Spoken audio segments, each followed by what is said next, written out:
Hello everyone. Let's talk about our equilibrium level. यहाँ पे 3 diagram आपके सामने दिए गए हैं इस टॉपिक में. So we will discuss all this diagram one by one. यहाँ पे कुछ चीज़ें लिखी हुई हैं. First of all we will read and then after that we will discuss all this things. So let start. यहाँ कहता है कि according to classical economist equilibrium level of income is attained always at full employment level. There is an absence of involuntary unemployment.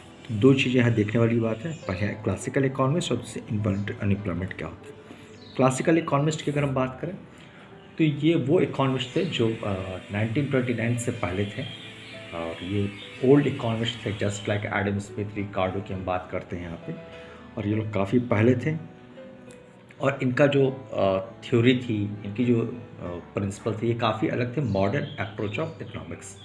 Modern अगर economics की हम बात करें तो डैट इज़ द केन्स की थ्योरी काफ़ी इंपॉर्टेंट है और लोग इसको पढ़ते हैं. But they theories, all this theories belongs after 1939. सो बीच का जो 1929 से 1939 का जो पीरियड है, ये हमारा 10 साल का जो पीरियड है 1929 से लेकर 39 तक का, ये फाइनेंशियल क्राइसिस का पीरियड था जो अमेरिका में चला. और उसके बाद जब केन्स ने नई थ्योरी दी तो फिर बहुत सारी चीज़ें वहाँ पे बदली. सो यहाँ पे उसी की बात हम कर रहे हैं. तो केन्स जो है वो मॉडर्न इकोनॉमिक्स से बिलोंग करते हैं और जो क्लासिकल इकोनॉमिस्ट हैं वो हमारे रिकार्डो हैं और एडम स्मिथ हैं. तो पहले हम लोग क्लासिकल इकोनॉमिस्ट की बात करेंगे. तो ये क्या कहते हैं कि equilibrium level of income is attend always at a full employment level. Level of income सिर्फ वहीं हम अटेंड कर सकते हैं जहाँ पे फुल एम्प्लॉयमेंट होगा. मतलब जहाँ पे मैक्सिमम यूटिलाइजेशन ऑफ आउटपुट हो या रिसोर्सेज हो, जो आपका प्रोडक्शन है वो फुली प्रोडक्शन हो, वहाँ पे एम्प्लॉयमेंट फुल हो, तभी वहाँ पे हमें एक लेवल मिलता है इनकम का. और ये कौन सा इनकम है? नेशनल इनकम की बात हो रही है. ठीक है, तो वहीं पे मिल सकता है जहाँ पे फुल एम्प्लॉयमेंट और फुल लेवल ऑफ प्रोडक्शन हो इनके थ्योरी के अकॉर्डिंग. और यहाँ पे एब्सेंस ऑफ इनवॉलंटरी अनएम्प्लॉयमेंट, मतलब जो लोग बेरोजगार नहीं रहना चाहते हैं वो सारे के सारे लोग जो हैं, वॉलेंट्री मतलब कि जानबूझ के बेरोजगार रहना, इनवॉलेंट्री मतलब कि बेरोजगार नहीं रहना चाहते हैं, तो that is called involuntary unemployment. मतलब बेरोजगार नहीं रहने वाले भी वो अपना वहाँ पे एम्प्लॉयमेंट में इस तरीके से मिला हुआ है. यहाँ पे एब्सेंस है अनइनवॉलेंट्री अनएम्प्लॉयमेंट का, मतलब कि सभी को रोजगार यहाँ पे मिला हुआ है. ठीक है, इस तरह से समझ सकते हैं. डैट्स वाई यहाँ पे फुल एम्प्लॉयमेंट की बात हो रही है, यहाँ पे सबको रोजगार मिला है. However, as per the Keynes theory, equilibrium level can be achieved. Equilibrium level तभी अचीव हो सकता है. अचीव करने के 3 तरीके हो सकते हैं: full employment level, under employment level और ओवर फुल एम्प्लॉयमेंट लेवल. तो ये केस तो हम लोग ने पहले भी देखा है. पहले के डायग्राम में हमने आपको बताया था. ये आपका जो है ये AS है, जिसको हम Y भी कह सकते हैं. This is the national income curve के AD है. यहाँ पे AD is equal to AS है. ठीक है, यहाँ AT is equal to AS. ये इंटरसेक्शन पॉइंट है, यहीं पे आपका फुल एम्प्लॉयमेंट लेवल बनता है. So it is very important. और ये बात नोटिस करने वाली है. चाहे तो आप इस एग्ज़ाम पे ना भी लिखें, but one thing that is the, इसका मतलब ये कि ये सारा का सारा एब्सेंस ऑफ इनवॉलंटरी अनएम्प्लॉयमेंट का मतलब कि सभी लोगों को रोजगार मिला हुआ है. और ये वही केस आपको यहाँ पे बता रहा है. ठीक है, आउटपुट भी, मतलब आउटपुट बेहतर है, अच्छा है, प्रोडक्शन का लेवल अच्छा है, सब कुछ है यहाँ पे. ठीक है, सो ये केस वो बनता है. अब जो 2 केस और हैं जो बड़े इंपॉर्टेंट हैं, उनको भी हम देख लेते हैं. तो लेट्स सी. यहाँ पे एक आपका केस है अंडर एम्प्लॉयमेंट का.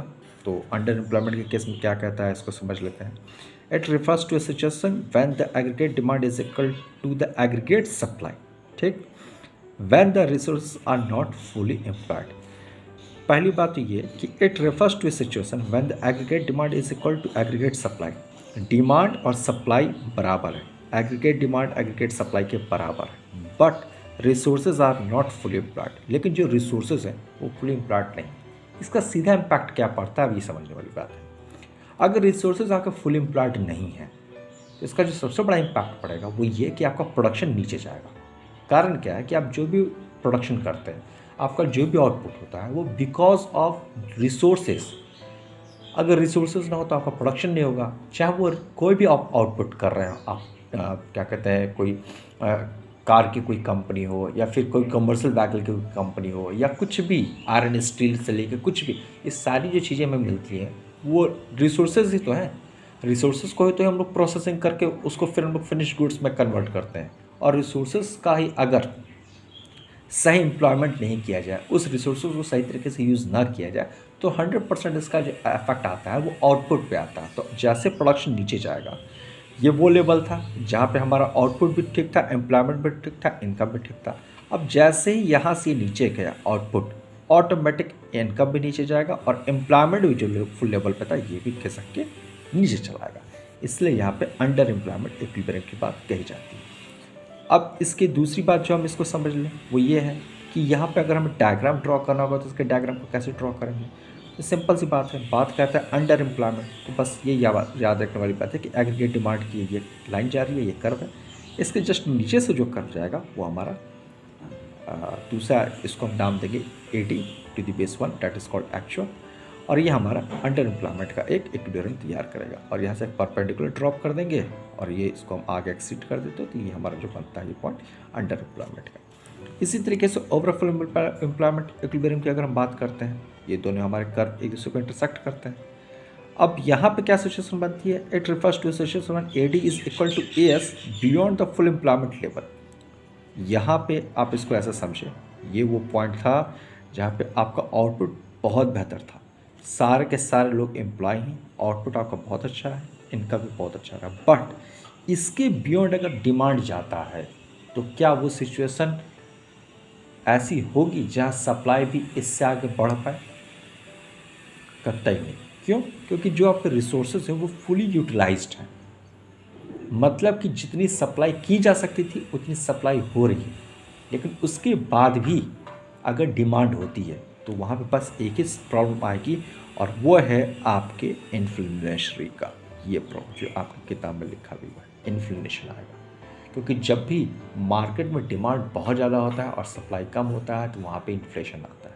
तो यहाँ पे एक इन्फ्लेशन की प्रॉब्लम आती है, और यहाँ पे रिसोर्सेज का सही यूज़ ना होने की वजह से अंडर एम्प्लॉयमेंट की सिचुएशन आती है, और वहाँ पे सब कुछ नॉर्मल है, सब कुछ बेहतर, सब कुछ अच्छी पोजीशन में जा रहा है। अगर हम एक माइक्रो इकोनॉमिक्स के पॉइंट ऑफ व्यू से और इसके एप्लीकेशन के पॉइंट ऑफ व्यू से अगर हम समझने की कोशिश करें तो हम कह सकते हैं कि ये जो सिचुएशन है ये आपकी सिचुएशन डेवलपिंग इकोनॉमी की सिचुएशन है, ये अंडर डेवलप्ड इकोनॉमी की सिचुएशन है, मतलब कि इंडिया जैसे कंट्री की सिचुएशन हो सकती है, ये अफ्रीकन कंट्री में जो कंट्रीज़ हैं जैसे सूडान हो गया या नाइजीरिया, जो भी कंट्री है उनकी सिचुएशन हो सकती है, और ये डेवलप्ड कंट्री की सिचुएशन हो सकती है। ये समझने वाली बात है, ठीक है। और इन तीनों में जो जिसको सबसे बेहतर माना जाता है वो इसको इसी को माना जाता है, बट जो मैं एक बात बताना चाहता हूँ वो ये, अकॉर्डिंग टू केन्स हम इक्विलिब्रियम लेवल को इन दोनों तरीके से ही फाइंड आउट कर सकते हैं। ऐसा नहीं है कि इक्विलिब्रियम लेवल सिर्फ यहीं भी मिलेगा, इसके दो और प्लेसेस पर भी मिल सकता है। वही आपको यहाँ पे बताने की कोशिश की गई है कि एक इक्विलिब्रियम यहाँ पर भी आ सकता है और एक इक्विलिब्रियम यहाँ पर भी आ सकता है, और उस सिचुएशन में इन दोनों का नाम क्या होगा ये आपको बताने की कोशिश की जा रही है।